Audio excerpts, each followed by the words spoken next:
Absolutely true.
The reason I knew this, I was a banker for 4 years.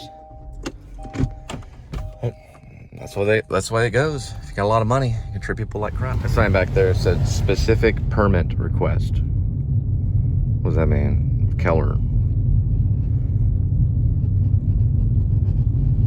mean, you think these houses that do lawn repair every day, or they get their lawn done, so they have that pretty swing right there, you think they're going to hire a real expensive lawn team that has Social Security and takes care of their family, the right way? Do you think they're going to hire those? Nah, they're going to hire the day workers. The government's not going to do anything about it, because if they do, they'll stick a HK7 up the agent's butt, blow their brains out, right? Because we have guns here. Like, you don't tell me who to hire. I hired this guy from Guatemala, right? Think he has Social Security? Nah, he's not getting Social Security for that. These guys right here from El Salvador and Guatemala, you think those guys get any type of retirement fund? No, they die in their sleep in a trailer with a bunch of beer, because you don't care about them. You care about your truck. That's how you got that truck, because you saved money on your roof by hiring illegal aliens, and now you have a big house, right? You have to cheat to get what you want. Your wife would leave you if you didn't cheat.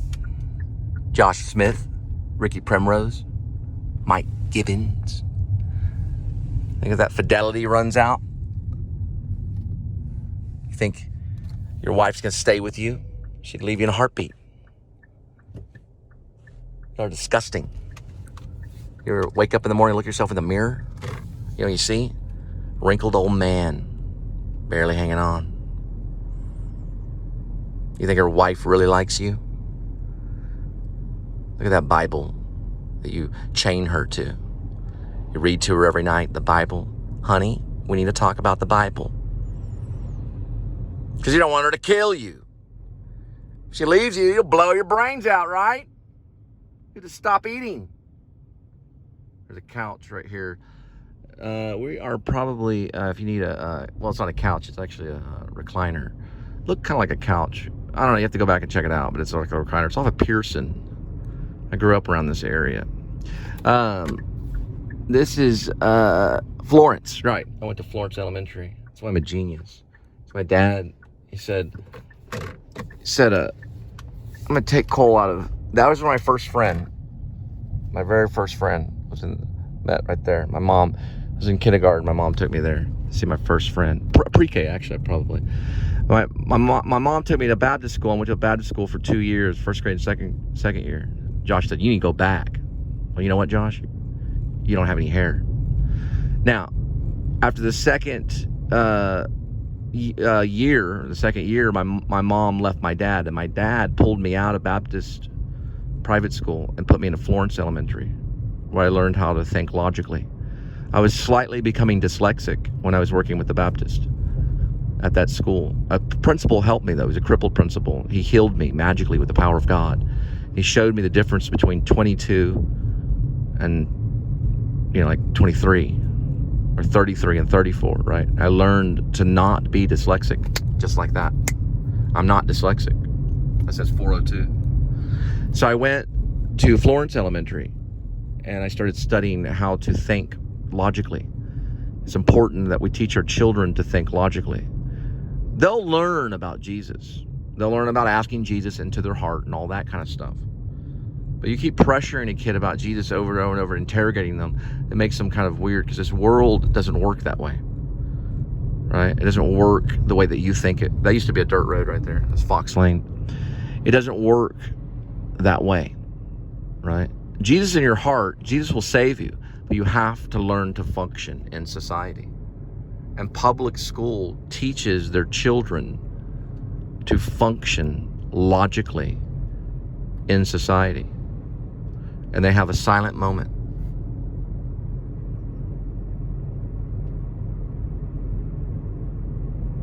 If they choose to pray, then they can pray. If not, but the private schools are hard. And they decide this person's weak. This person's strong. This person deserves. Listen, none of the Baptists, all the Baptists in the world, or Catholic, or any religious person, doesn't know anything about what a person deserves. They don't know anything about family. They don't know anything about it at all. They actually know nothing compared to what God knows for them. And when they face them with their Baptist theology at Armageddon, with their Bible, because they'll turn their Bible into a weapon when they fight God. They'll be turned into wine with a wine press. Ministers will be there too. Churches will be there to fight God. And God will turn them into wine. See? This goes to heaven. Right? Show you what heaven looks like. See? Listen. Do you hear heaven? Listen to it.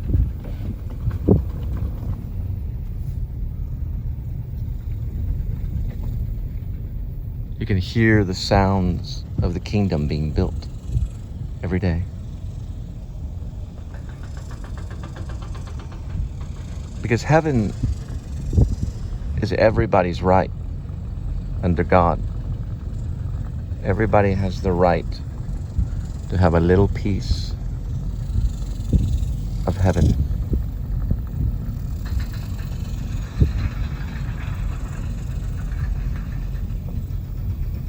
Because heaven is for real, right? Heaven is what you want, right? Not your family at all. You want heaven.